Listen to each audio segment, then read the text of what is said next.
welcome to another edition of The View from the Pulpit, where we discuss and explore the place and function of preaching in the church. My name is Ben Smith. I am a pastor in rural South Georgia, and I've been preaching for over 20 years. This podcast is about preaching, but not a podcast just for preachers.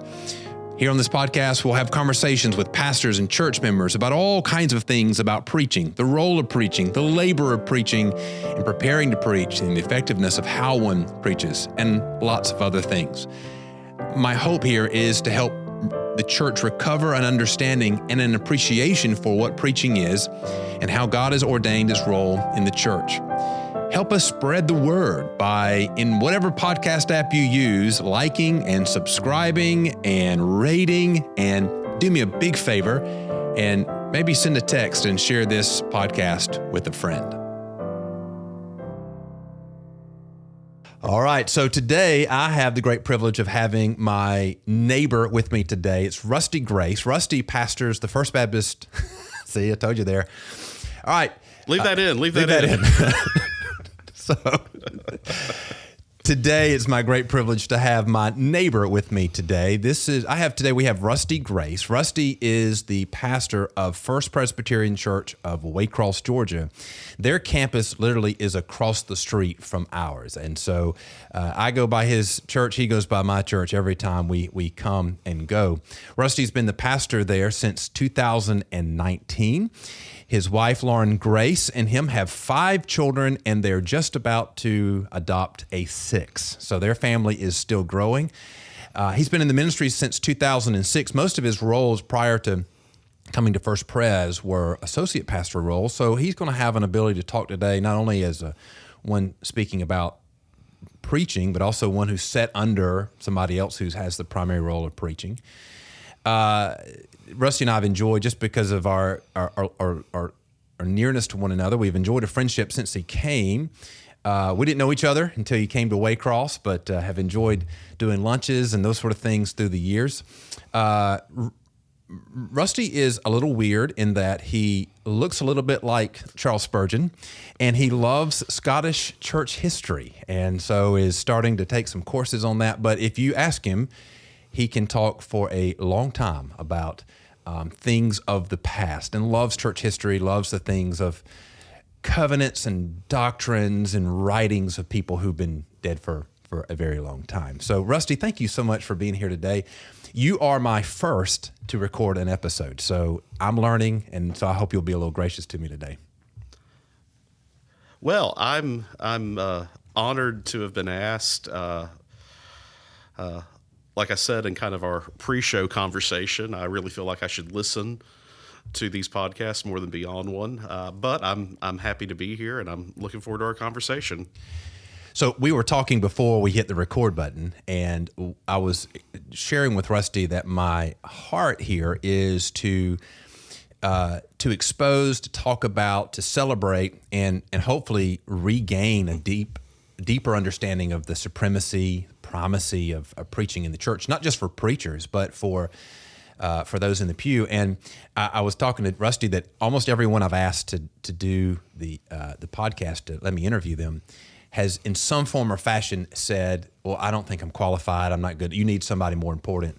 And yet every one of them are folks who every Sunday have the responsibility of preaching. So they're doing the labor and indeed are qualified. So it's interesting that there's just this element of called to it and yet not feeling qualified for it. So when you stand in the pulpit Sunday after Sunday, when you're preaching, when you're preparing, is there a sense that you struggle with on a regular basis of just a feeling of inadequacy or not having the goods to do what you've been called to do? I don't think the word inadequacy, even though there's an element of that, I think typically, though, I feel weight. I feel the heaviness of the responsibility. Right.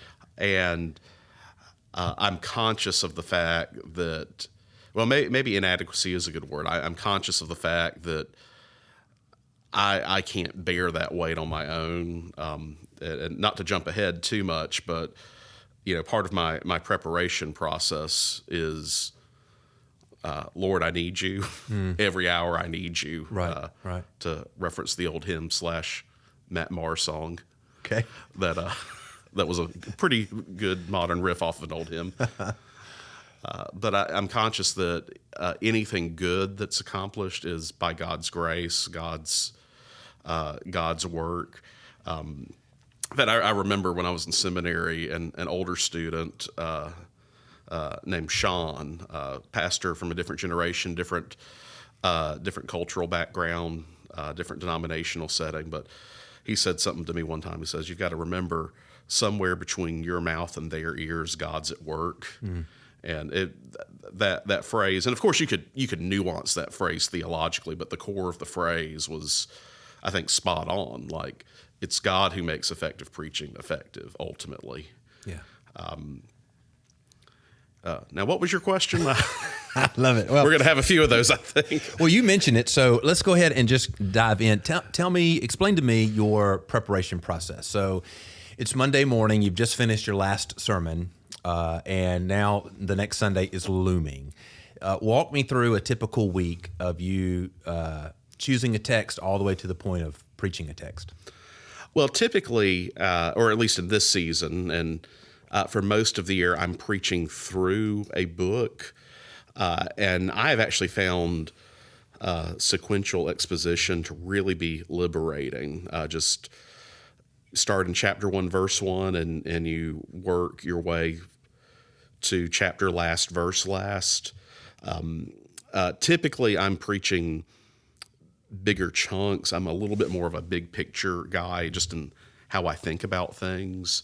I tend to look at the forest more than the individual trees, and that's just how I'm wired and how I kind of filter everything about life anyway. But I found that system to really be liberating and helpful. Now, there are times when I am preaching series, and I want to make sure that even I'm preaching a series or a topical or a doctrinal sermon, that there's a text that is clearly the foundation, and is more than just a subject heading or a diving board, but something that really speaks to the question being asked. I think the goal is to let the text be in the driver's seat, so to speak. But typically, I'm looking at what did I do last week, what comes next. So, for example, this past Sunday, yesterday, in fact, at the time of this recording, I preached on Psalm 25. I found that there wasn't really enough time to share every observation about Psalm 25. So I took some of the primary things I thought were important to share and tried to express those yesterday. And then this coming up Sunday, I'm narrowing in on an element that's important in Psalm 25, but deserve more time than I was able to give it yesterday. So you're coming back to it again. I'm coming back to it. So okay. that's the other, I guess, part of the evaluation process. How often do you preach a passage over multiple Sundays? Not very often. And it's funny, actually, that as I look back on it, and I'm just now becoming aware of this, I tend to do that on passages that I have personally loved and come back to in my own devotional reading time and time again. Right. So prior to doing Psalm 25, I did Psalm 24. One of the first things I shared was Psalm 24 is a passage I discovered in late elementary school or early middle school. I had my Precious Moments New King James Bible with all the drawings on I think the podcast is over. You had a Precious Moments Bible? Oh, yes, and I read it through ninth grade, I think. And you're willing for the world to know that? Yeah. It's already on YouTube, on my church's YouTube page. You had a Precious Moments Bible. Did you mom or grandmama or something like that? Yes. Okay. I think it was my grandmother, and it's still at my mom's house, but it was the New King James Version. But I remember loving Psalm 24, and I've a few years later I discovered Psalm 25, and it's along with Psalm 86, it's a prayer from the Psalms that I often pray. Another passage I preached on multiple times was it's sometimes called the Christ hymn in Colossians 1, verses 15 through 20. Right. That's just a passage Colossians generally, but that's just a passage I find myself coming back to time and time again. So usually when I repeat, it's probably those passages that I love right. and have spent more time with. The well's years. a little deeper there. Yeah, I've been drilling a little.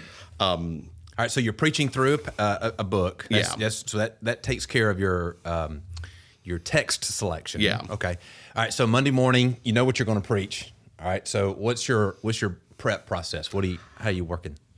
Well, and not to be cliche, and I suppose this is what a preacher should say, but I've learned, and I do start with prayer. I just pray for God to bless the study, bless the preparation, for God to do what I can't do. So let me tell you a little funny. Last night, I'm teaching a class with some of my church members, some of the men of our church, of how to preach, how to take a text and work it through to faithfully teach it. So last night was my first class, and I had 5-6 men there around the table, and I started with the question, what do you do? What's the first thing you do when you get ready to preach? In my notes, it was, you have to select a passage and all that kind of stuff, and this guy to my right goes, well, I think you ought to pray. And I thought, man. Yes, I'm writing in my notes going, yes, of course, pray. Yes. But yes, so you start with prayer. So that's Monday. Do you just spend the day praying over the passage, or do you get into the weeds even beyond on the first day? I start to get into the weeds by Monday afternoon. Usually what I do is I pray and I read the passage a couple of times. And then for me, my sermon prep is also closely linked to my worship planning prep, because I'm planning the quote unquote liturgy of the service each week too. So you're essentially a single staff ministry. You do the preaching and the worship planning, hymn selection. Okay, all that, and so that's Monday for me. Usually I try to discern if there's a major overall theme or tone in the passage, or if it's really clear that there's a direction that you just have to go in with this passage. I kind of bracket the sermon prep at that point, and I don't know if this is right or wrong, but this is just typically how I do it. And then I kind of plan the worship service or the rest of the service in light of whatever that theme is. Sometimes it's really easy, and the various parts of the worship, from the call to worship passage that I read through the closing hymn, they can all fit together. Sometimes you just have to say, you know what? A good opening hymn is a good opening hymn. A hymn about the gospel is good after the assurance of pardon. Right. But that's part of the process. Then I return to the sermon prep, and this is all on Monday. I'll read the passage. I read in my personal reading most often the ESV, and that's what we preach out of. I think there's some other good translations, but that's what our pew Bibles are, and I've learned it as someone who has sat in the pew. It's nice when it all matches and the words are lining up. Yes. But I do just read the passage a lot and reflect on it. Sometimes this is where I'm kind of quirky, but I'll get up and pace around. I remember in college I would find an empty classroom that had a lectern in it. I put my notebook down. I'd read and pace, and that seemed to work well for me. So I do that with my preaching. Another thing I'll do kind of at this stage is I'll look at some other translations, NASB, both 95 and the 2020, CSB, NIV, King James, some. And sometimes I'm looking at other translations as part of the worship planning process as well. And then I actually have really gotten to, I wouldn't want to preach out of it, but the New English translation, they did a really good job with their footnotes and explaining why, from the Hebrew and Greek grammar and vocabulary and context, why they picked the translation they did. and I kind of let that be my cue for any language work that I'll do. Just helping you identify some language work that you need to do? Different translations. I was never a strong student of biblical languages, but I found that using different accredited translations can help provide a good overall sense. Mm-hmm. And if there's a major difference between the ESV and the NASB, that's a pretty good clue. Like it might be time to dive in on what's going on right here. Right. And that's something I encourage my people to do when they do their own Bible study. I mean, certainly have a good translation as your primary, and then usually by the end of the day, I start opening up commentaries. And are we still on Monday? We're still on Monday. Okay. This is Monday. So a lot of reading, a little bit of praying, a lot of pacing. There's probably more pacing than anything. I suppose I should patent some pacing preacher shoes. Now, where are you doing your work? Do you do it at the church or at home? I do it at the church. Okay. I have a study that has been upstairs since the building was built in the 50s. I'm up there by myself. So a little separated from traffic. Yeah. And so usually I pace upstairs. Okay. Sometimes actually I'll go to the sanctuary and pace and pray through my thoughts. Okay. It's really it's a very peaceful place, but it's also it's a good room to pray in. Fancy that. Yeah. Usually by Tuesday, I'm starting to, from all the reading and pacing, I'm getting a sense of, okay, what is it that has to be said about this text, and getting ideas about how to organize the text, starting to form an outline. Usually by Thursday, that's when, and there's pacing. There's just way too much pacing throughout all of this. I really should have had better lab results than I got last week with my physical because of all this pacing. Because your step count is really high. Yeah, I'm just concerned about the carpet replacement over there. I think you're going to have to. There's going to be lines in the carpet. Yeah, you can say, well, that's a funny preacher-shaped footprint right there. No. Usually by Thursday, though, I've developed kind of a basic outline, and I've learned that it's really helpful to have an outline in the bulletin or available for the congregation.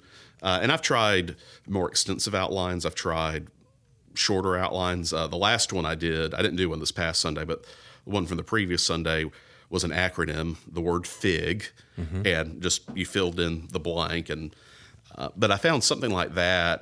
It seems to help the people who are listening to me, but I've also found it helps me stay organized and stay on point. And so Thursday is dedicated to firming up and shoring up that outline, and then I'll use that to finish writing out a manuscript. You do full manuscript? I try to. I don't always get it done, but I try to write a full manuscript. I've learned, though, that I don't like taking a full manuscript with me to the pulpit. It just feels like it's too much to keep up with.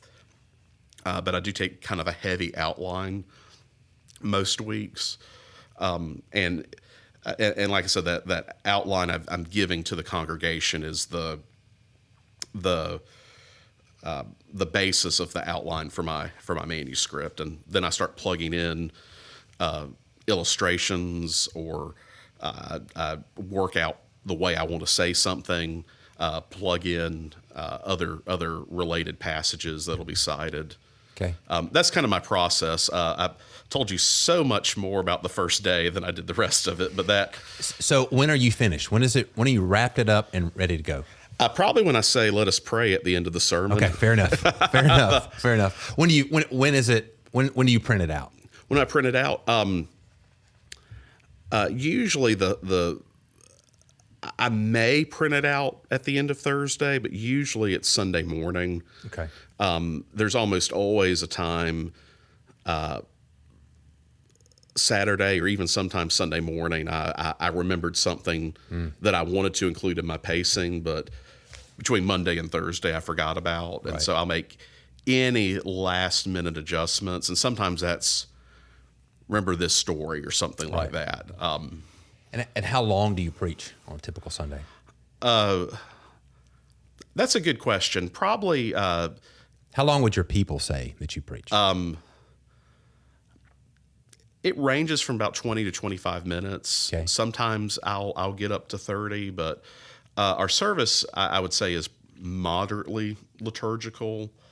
You are Presbyterian? Yeah, Moderately liturgical. So you're talking to a Baptist brother. Go ahead. Well, we do some stuff. I know that was a really helpful statement. So I mentioned at the beginning, we're physical neighbors, our churches, and so there are some things that denominationally don't translate to other denominations. And one of the things that you all do is you call it the Kirkin? The Kirkin of the Tartans. Okay, Kirkin of the Tartans. All we know is that on that particular Sunday, y'all have some bagpipe guy out in the front yard blaring away, and we're like, well, there go the Presbyterians with something about wearing kilts. Well, it's we have no clue what that has to do with church or the gospel, but we know it's a big day. Well, and full disclosure, prior to becoming a Presbyterian here in Waycross, I was Baptist, and that was my same initial reaction. Like, I actually like the bagpipes, but what are we doing with them? But no, it's interesting. It's basically a Scottish heritage service begun in the 1940s by and I'm drawing a blank on his name. He was a very well-known 20th century preacher, and I'm drawing a blank on his name. That's terrible. But anyway, and it's interesting you bring that up. At first, I thought, okay, this is neat, but what's the purpose of it?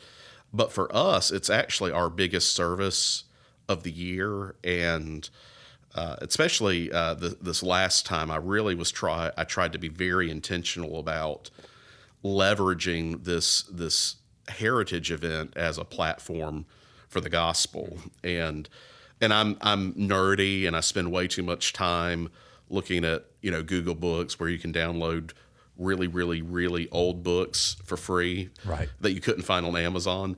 And so I did things like I found prayers from very old Scottish prayer books, and but that were very clear about Christ's death and resurrection and the like, and tried to preach in some ways what was a good old fashioned "this is the gospel" kind of sermon, which are helpful, very helpful. Yeah, and it's kind of cool to have the bagpipers. I haven't been brave enough to wear a kilt, but my defense of that is, as best I can tell from Scottish church history, ministers never officiated in kilts. Well, praise the Lord. Yeah. I'm encouraged. So tell me, what do you enjoy most about preaching? That's a really good question. Please excuse the awkward pause there. I think I enjoy it. It's kind of a twofold, or an A and B, or two sides of the same coin. But as you know, God's word is so rich. And when you learn something and the light bulb goes off, or you have something like Martin Luther's Tower experience, where the truth of God's word just kind of reframes everything.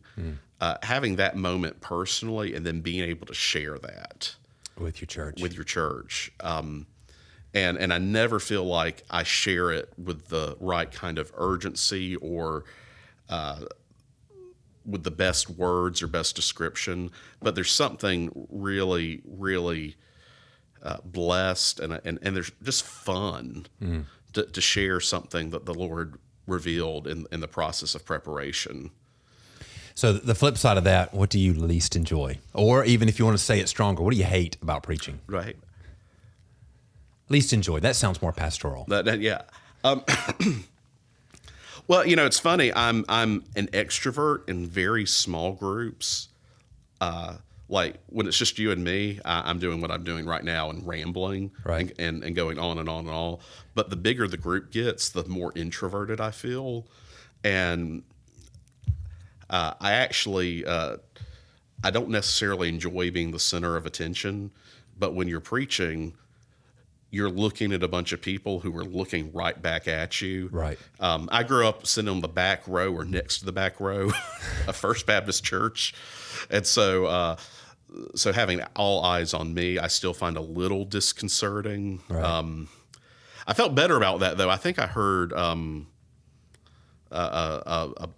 was listening to a podcast or a sermon by a mega church pastor years ago, and he shared that the first time he was invited to preach, he passed out.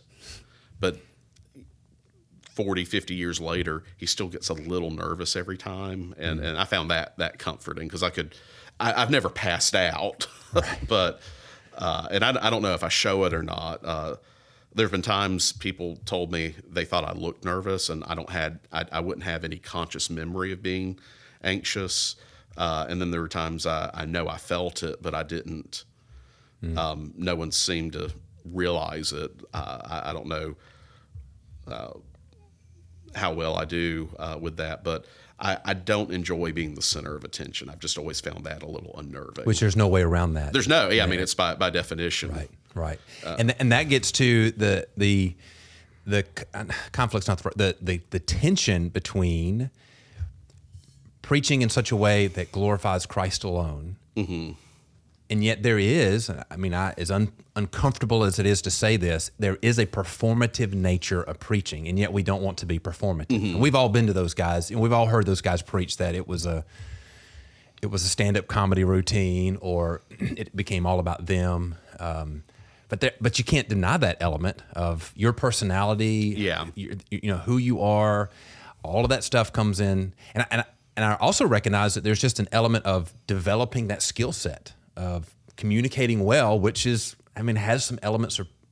Do you feel that tension of the performance versus just getting out of the way and let the glory of God be shown?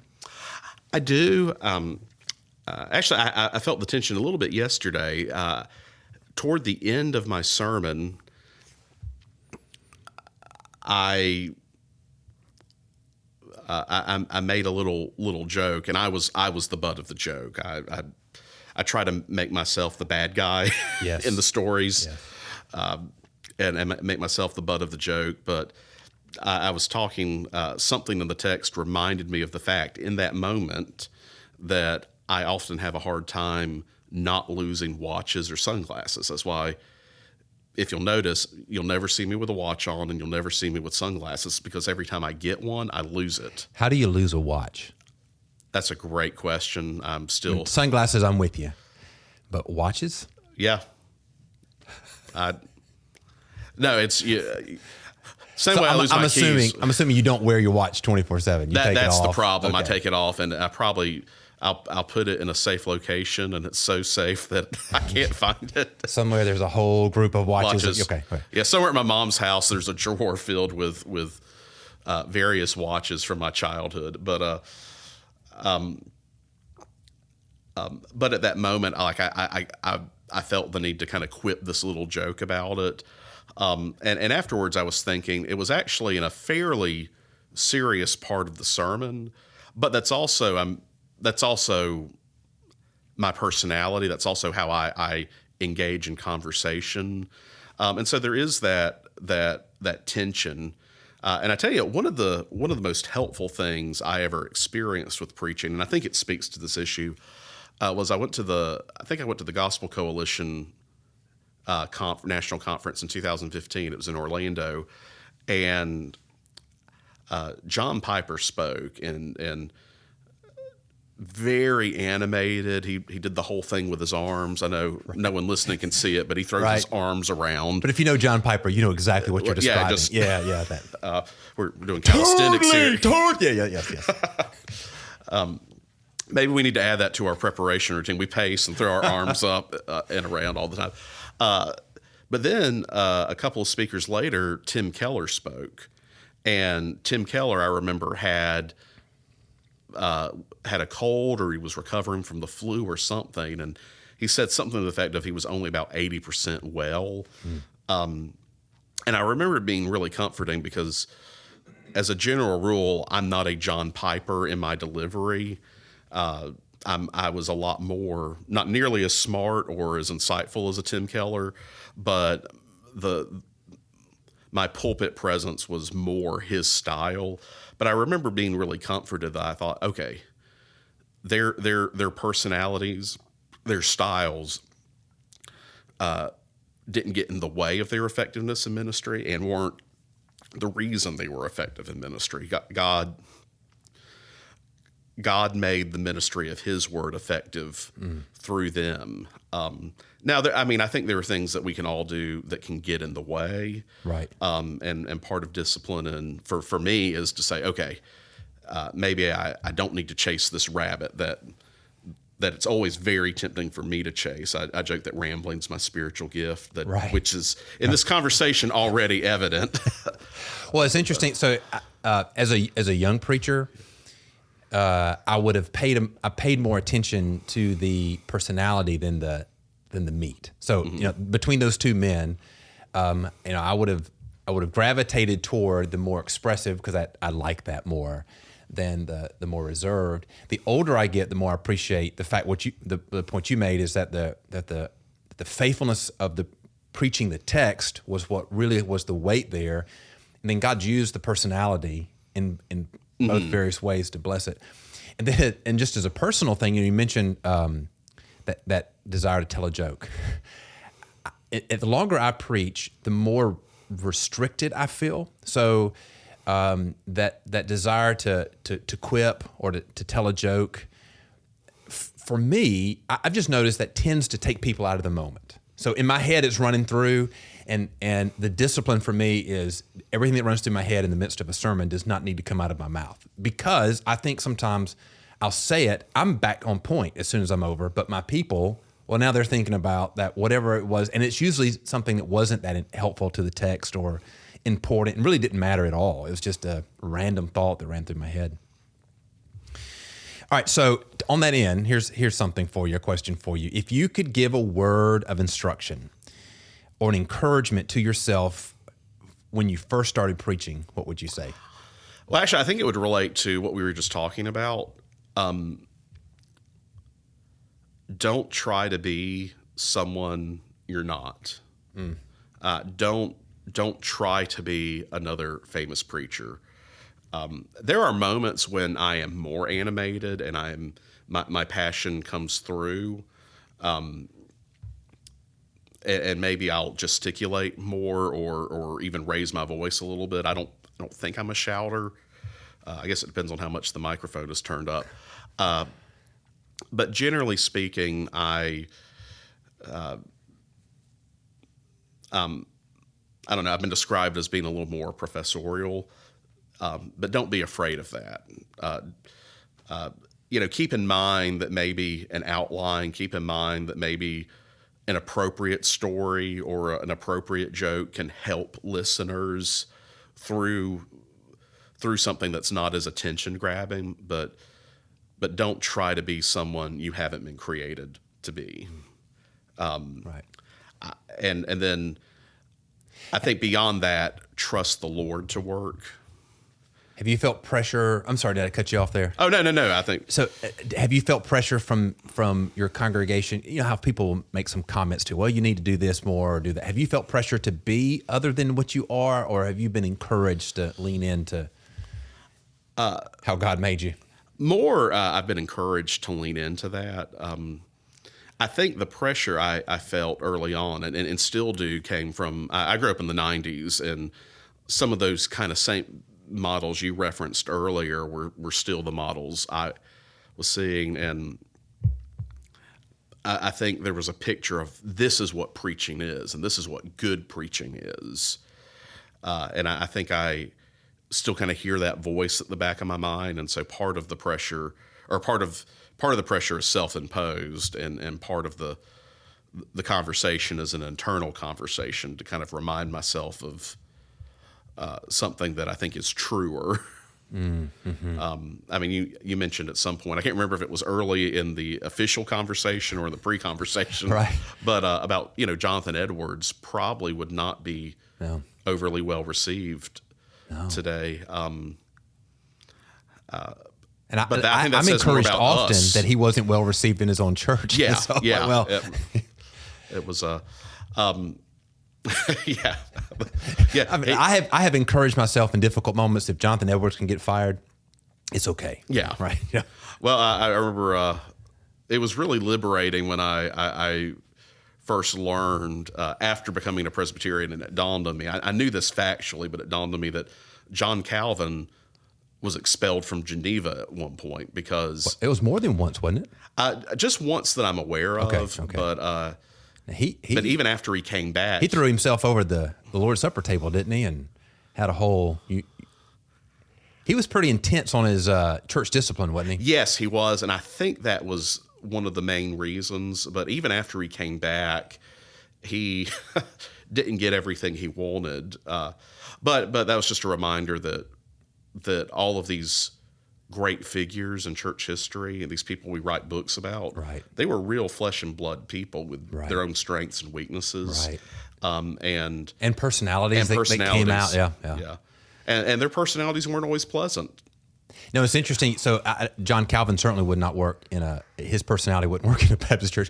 Martin Luther wouldn't work in my context. A lot of these big, It wouldn't be boring with Luther. No, though. it wouldn't be boring. But so, have you noticed?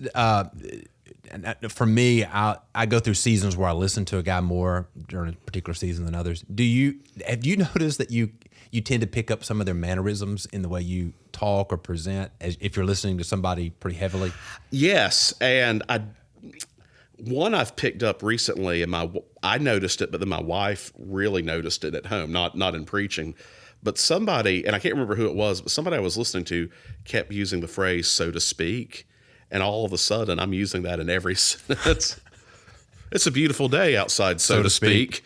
I mean, not even necessary to say it. But yes, another one. I really appreciate the teaching ministry of Sinclair Ferguson, and I've noticed in some of his lessons, he'll refer to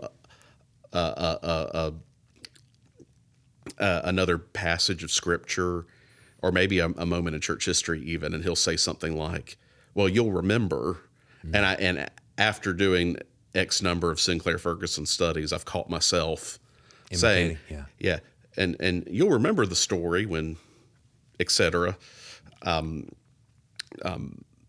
And the funny thing is, sometimes when I use that phrase or catch myself using that phrase, it's actually something more obscure that they don't remember. That I wouldn't have remembered had I not studied.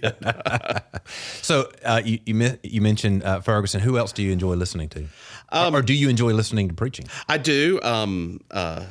Our so close but so far away neighbor down in Jacksonville, H.B. Charles. Yes. I love listening to H.B. Charles. I still enjoy listening to Alistair Begg.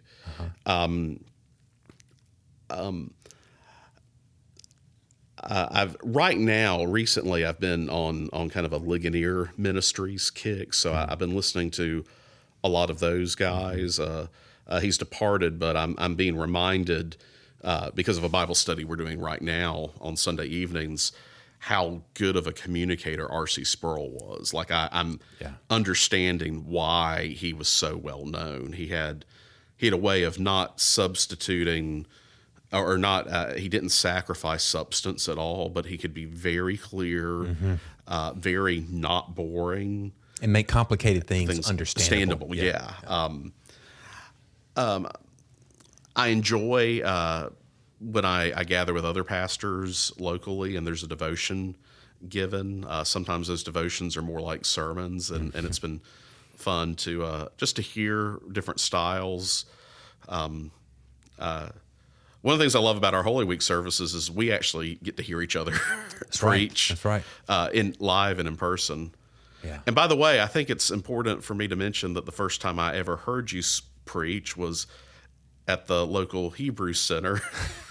So we might need to explain that just a little bit. This is a good story for a preaching podcast. The three where we're located, to my church to our left is First Presbyterian, and then to my right on the other side is our local Hebrew synagogue, and they do it's a community service. It's like a brotherhood service, I think, and they invited me to speak. And they recognize someone who's done a lot of good in the community. Right. And so I was speaking for that. It's more of a community service, I think. But they let me speak, and I don't even remember what I preached on that day, but I tried to be faithful to the gospel in an unusual context. Yeah.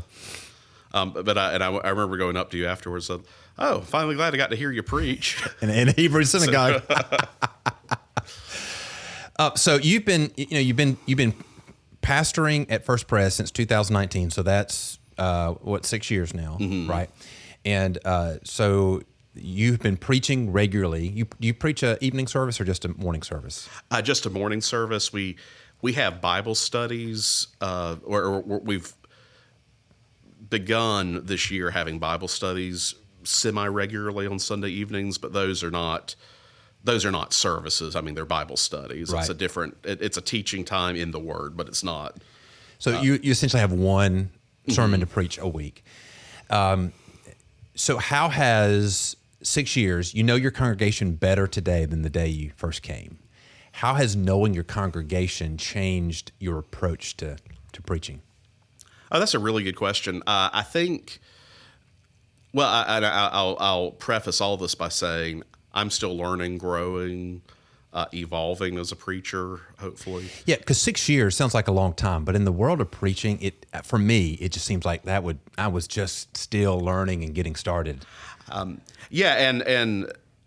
it's kind of like the more you grow in knowledge, the more you realize you don't know. Yes.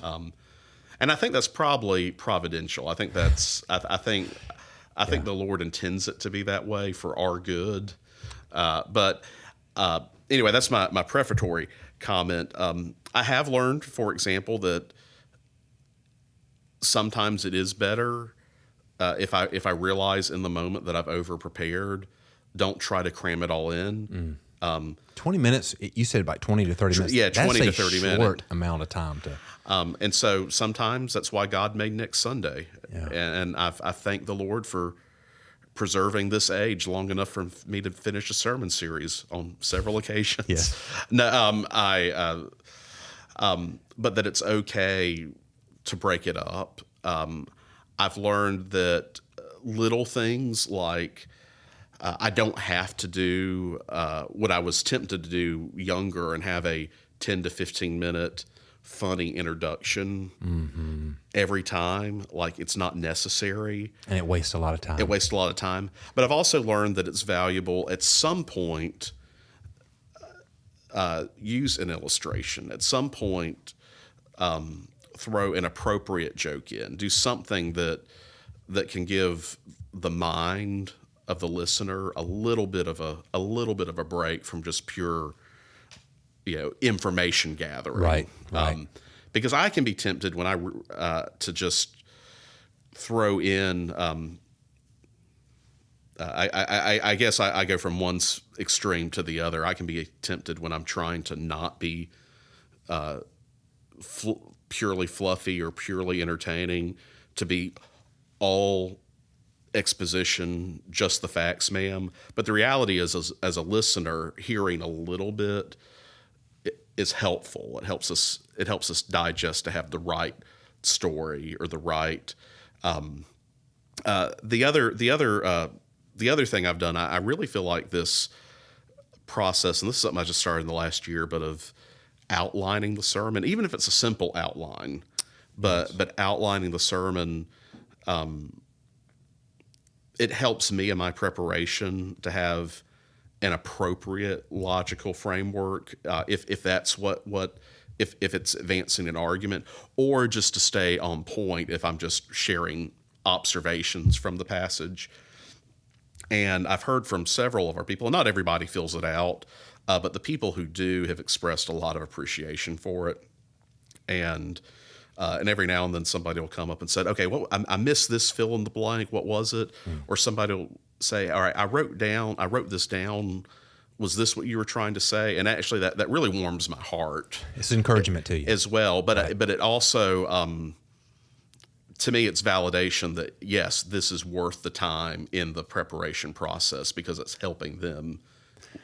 I hate to admit this, but one of the most helpful things after the sermon's written, and then there's that place of how do you craft it to be to communicate most effectively. And this is the part I hate to admit. When I do we use a presentation software, so I'm typing up the slides that are going to be shown on the screens.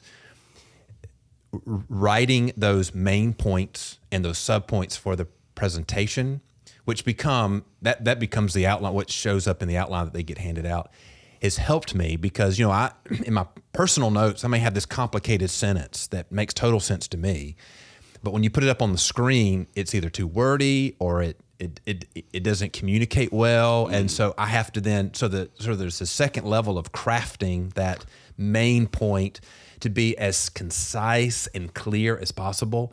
And I hate to admit it, but that has helped. So I'll do my notes and then I go do the presentation. And then after I do the presentation, I usually come back and edit my notes to reflect those more concise, precise main points, sub-points kind of things. That's a good point, because part of communication isn't just what you're trying to say, it's what they're hearing. Right. And as the speaker or speakers, we have to bear some responsibility for that. Yes. Which is kind of a sobering and mildly terrifying thought when it hits you. Well, and sometimes it comes down to choosing the correct word. Mm-hmm. And I've used some words before that I liked.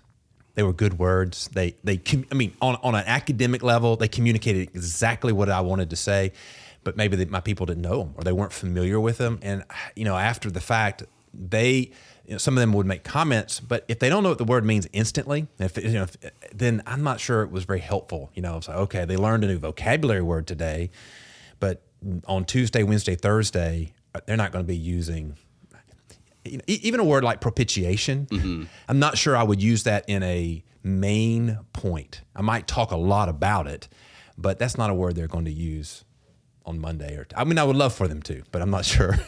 People are using that. How often do you use it on Monday morning? Well, I try to. I don't use propitiation in casual language. I try to throw it in. I try to throw it in quite regularly. Okay. Yeah. I'll try to follow your example. I just had another thought too about something that I'd found helpful, or that I think I've learned. But in God's providence, this is brilliance you'll have to discover on your own, my friend. I'll take that. So you're a child of you said the 80s, 90s. Yeah, I was born in 85, so I vaguely remember a little bit about the 80s. And then how many years in ministry did you spend in the associate pastor role? 06, and there were some breaks in professional ministry, but 06 to 2019. Okay, so what is that? So more than I've been a pastor, 10, yeah. Okay. So from your perspective, what do you see as changing in the church's appreciation, understanding of preaching? Where do you see preaching going? And I'm thinking, like, what are the challenges to preaching and just the understanding of it in the church?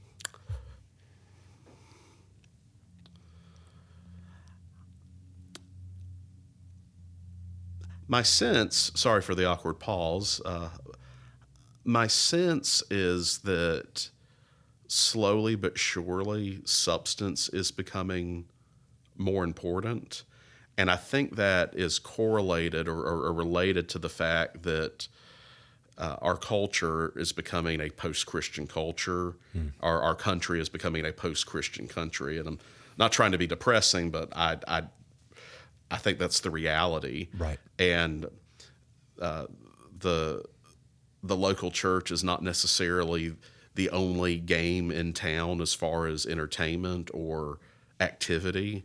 I think my grandparents and my mom and her generation, they were very little. I mean, they grew up on a tobacco farm outside Metter, Georgia. That's a big city. Yeah, not a whole lot going on They're in the suburbs of Metter, Yeah. you know. But Right. hey, there's the Cool Springs Missionary Baptist Church. Which in their day was the hub of social connections, entertainment. Yeah, and we don't. And my iPhone here on the table. I mean, there's so much more entertainment than there is in either of our buildings. I think is a fair statement. Fair. There are people a lot funnier and more intelligent than me on YouTube right now. Really talking myself up big here. Hey, tune into the next one, folks. But as we become a post-Christian culture, the church no longer is the center of community connection, entertainment, programmatic, and those sort of things. I think that has helped, as we've taken those things away, reevaluate what is actually important in the church, and as a result of that, and let's be honest, that's a painful change. Yes. I mean, it's a painful change. If we were really talking about what our heart's desire, we liked when we were the center of the world, or center of the culture and entertainment. But now that's gone away, I do think the benefit of that has been that the churches are coming back to a deeper understanding of the centrality of preaching and the importance of preaching. And listen, for me, it's even just elevating the understanding of where the Lord's Day functions in the life of the church. Mm-hmm. I'm ashamed to say that, but I think for some of my people, if you would have asked them on a Monday through Sunday calendar, where's the most important day? I'm not so sure their first instinct would say Lord's Day worship. And yet, but I think I see that coming back, and I'm encouraged by that. You know, along those lines, we had a couple that visited us, and they got to church fairly early, about 15 minutes before the service, which is really early for us. But were they an older couple? I wouldn't. Late middle age, I think. You're in trouble, because if they listen to this and you say the wrong thing, they're going to be upset. That's why I tried to qualify it as much as I could. You say, I just didn't pay attention to their age. I don't judge ages well. But well, moving on. Anyway, it was this couple, and I saw them, and I said, "Hey, y'all look familiar." And they said, "Well, we were here last March," and they were camping at the state park nearby, and they had, and I remembered their visit from last March. It was the same thing. They were camping here, but Sunday's the Lord's Day, and they were going to worship. Yes. And I have some familiarity with the church that they're a part of. It's a Presbyterian, a historic Presbyterian church, and one where the culture is to take the Lord's Day as the Lord's Day. It's not the Lord's hour. It's not the Lord's morning. It's the Lord's day. And just their presence, they had looked us up online and said, we're close enough for jazz, so to speak. Right. And I was just encouraged that they've made that part of their personal culture. Because I've heard even a lot of ministers say, if I'm on vacation, we don't worship anywhere. Which, if a pastor tells me that is I would struggle with that, brother. Huge. Yeah. I have found it's even with the glorious headache of wrangling unruly children. Yes. And now our kids are getting older, so it's easier. But I remember a few years ago, but that opportunity to sit and feed on and feast on God's word and be ministered to. Yes. That's such a rich blessing. But anyway, I was so encouraged by this couple's presence and example that, like I said, it's not just their home church's culture, like it's their personal culture. Which is, that's good. That's good. Yeah. And I think as our culture becomes, and I don't want to be, I don't want to be accused of being a legalist, but I do want to say, as our culture becomes more and more post-Christian, as believers individually, we're going to have to spend more time invested in prayer and in God's word, and more time gathering as the body of Christ in order to walk as followers of Jesus with integrity. See, I think that impulse against not wanting to be a peer or be given to legalism is flowing out of that background of church culture. We were pushing against that, but I've told my people, we're not legalist, but at the same time, there are some things that being a Christian requires of you. I mean, obedience to the Lord and His Word is a requirement, not a suggestion, but a requirement of being a believer. And being a part of Lord's Day worship with the church is not optional for believers. I mean, that is forsake not the assembling of yourselves together. And I preached that passage not long ago, and the thing that struck me the most is that comes in the context of talking about those who are apostate. And I want to tell you, when I was reading that and studying and preparing to preach that, I've used that passage before as a suggestion. I don't mean this negatively, but sort of you ought to be in church, presented that way.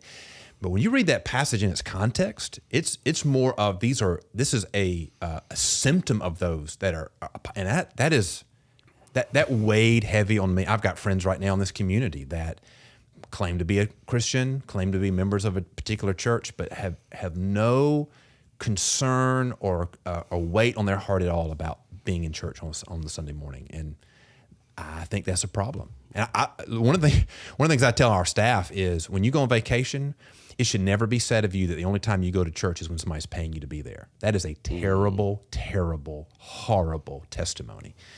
You ought to be in the Lord's house wherever in the world you are, as a testimony to yourself and to your children and everybody else. So just to, I know our time is running a little long here. I know you had like 40 questions altogether, and my rambly answers to the first three have really taken up a lot. So the intention and the format is a free-flowing conversation. Yeah. So, brother, you are doing just fine. But I do want to just get one more question in, and that is, with the rise of technology, we have enjoyed podcasting and live streaming. For most of our churches, 2020 came along, COVID shutdowns, and we invested heavily in and encouraged heavily online participation when we couldn't gather in person. But I don't think that's been helpful for the church. And one of the things I have struggled with in my own congregation is distinguishing between being in the Lord's house and consuming it online. And that listening to the sermon podcast or even watching the live stream is not the same thing as being in the room. So so the question for you is, do y'all struggle with that? I mean, is that an issue for your church? And how are you dealing with that as far as elevating the importance, the supremacy of not only preaching, but being in the room for the preaching? I think the first thing I'll say is a few years ago we did a Tim Keller study, and I have no idea what this particular session was about at this point, but I know he was going through the Psalms. But he made a comment about a particular topic that came up and said it's medicine, not food, and I found that's a really helpful category. That online was medicine, or this was a different subject, but I found I think that's a helpful way to describe our online options. It's medicine, not food. When I came here, even before COVID, we were still broadcast live on the city's public access channel. In fact, I didn't realize it was a live broadcast till I've been here 2 months. I would have been a lot more nervous, but by the time I realized it was live, like, well, I've been doing it for 2 months, so no neat reason to get nervous now. Where it's medicine is that you do have those who are physically unable to come, and those people, those homebound individuals who watch our service regularly, have communicated that they would love to be there in person. And so on the one hand, I'm so grateful that there's this gift that previous generations weren't able to give, because they can still sing with the congregation in a way. They can still pray, they can still hear, but it's medicine. It's addressing, I guess, an unfortunate situation. It's not food. It's not how we were designed to operate normally. So on the one hand, I don't want to get away from it because I think there's a legitimate ministry that it serves. Now, it's also important for Homebound to not let that be the only ministry to them. But I know that's been appreciated. That one lady, I'd call her and check on her, and she would tell me, what she got out of the service. But it was really funny. She said, I'll watch the service on YouTube. I'll open the bulletin PDF on the church Facebook page, and I'll just sing along, and then my dog starts howling and runs off. It's just a wonderful testimony all the way around. But on the other hand, and I think this mimics the wider trend in our culture to be connected virtually, but not in actuality. And which is no connection. That's not, Right. It's a simulation of a connection. And what are we seeing? I mean, we are in some ways more quote unquote connected. I know you can't see air quotes on a podcast, but there's a lot of we're more connected with air quotes, but we're lonelier than ever. Mm-hmm. And we feel more isolated. And, I think there are some real concerns. I don't want to pick on any particular generation, because I never enjoyed it when I entered adulthood and listened to people pick on millennials. But the reality is, some younger people being raised in this day and age are struggling to relate face to face with others, and so I think there's a whole. I know I'm rambling again, but there's a whole host of problems with doing life primarily online. And to go back to the medicine and food category, which I think is really helpful, we're taking something that's to address an unfortunate situation, or to help us get by when we can't get by normally on our own, and we're making that primary. So it's kind of like it's kind of like taking multivitamins, but not actually eating broccoli or chicken or whatever. And I mean, I think studies have shown that for the most part, that's not how people should live. Yeah, I have a love-hate relationship with it. So I do have some folks who are homebound but desirous to be with the church. Yes. So that's not where they want to be. It's just where their physical ability has them. And so they watch online. They're very thankful for it. And yet almost every time I have a conversation with them, they say, "Oh, but I wish I could be with the church." Now, those are the folks that I'm thankful we're able to minister to through those technologies. Then I have the folks who, a lot of my younger families, and so they want to do things on the Lord's Day that are not Lord's Day worship. So they've gone on vacation, or they've gone to some sporting event, and then on the ride back, they'll have their phone on and they'll watch the service, and they're talking about it as a consumer. Well, hey, just check it off. Hey, Pastor, we watched today, as if you get some credit for watching online. And I think that's not the same. I would rather for them have stopped the car, found a faithful Bible preaching church, and gone there, than to just while they're riding. Because I guarantee while they're riding the car, kids weren't paying attention. They were probably on iPads doing something else. And if somebody cuts you off, you're not. All those things. That's not the same thing. And that's when I grit my teeth a little bit. And there's a difference between something that's a good supplement. I think of like podcast and the preachers you and I like to listen to. And I mean, I think they would all say the same thing. It's a good supplement, but a supplement is by definition secondary. It's not designed to be your primary source of nourishment, your primary activity. It's consuming. Yeah. And consuming is you're consuming a product, which that has some value. Yeah. But it's not. That is not equivalent to the church gathering on the Lord's Day to worship together, to pray together, to minister to one another. I mean, how do you do church discipline from a podcast? Yeah. You don't, right? Well, and how do you? I mean, maybe you listen to a podcast in a difficult time, and there's the assurance of God's promise that the Holy Spirit will graciously use. But I don't want to deny God's gracious sovereignty working in that way. Right. But how do you get a dear brother, dear sister in Christ hugging you when you're in crisis? Right. How do you get that helpful feedback in Sunday school or Bible study or whatever the setting is, if you're from someone when we're confused about something or we need to see the other side Those things cannot be replicated. Yeah. Right, in an online setting. Yeah. Well, Rusty, I appreciate your friendship, and I appreciate that the Lord brought you next door, and just in His providence and the enjoyment of getting to know you and your family. But thank you so much for giving of your time today, and just sharing your hearts on pastoral ministry and preaching. Well, I always love our conversations, Ben, and I'm grateful to have one sitting across the table from each other with headphones and mics. Yeah. And your listeners should know that we were actually scheduled to do this a week later than we were actually doing it, but I didn't look at the date. I just saw Monday and showed up and took the man by surprise. I was so eager to share with you all of my lack of wisdom about preaching. Well, it's been good, and I really appreciate it. No, it's been fun. It's a joy, my friend.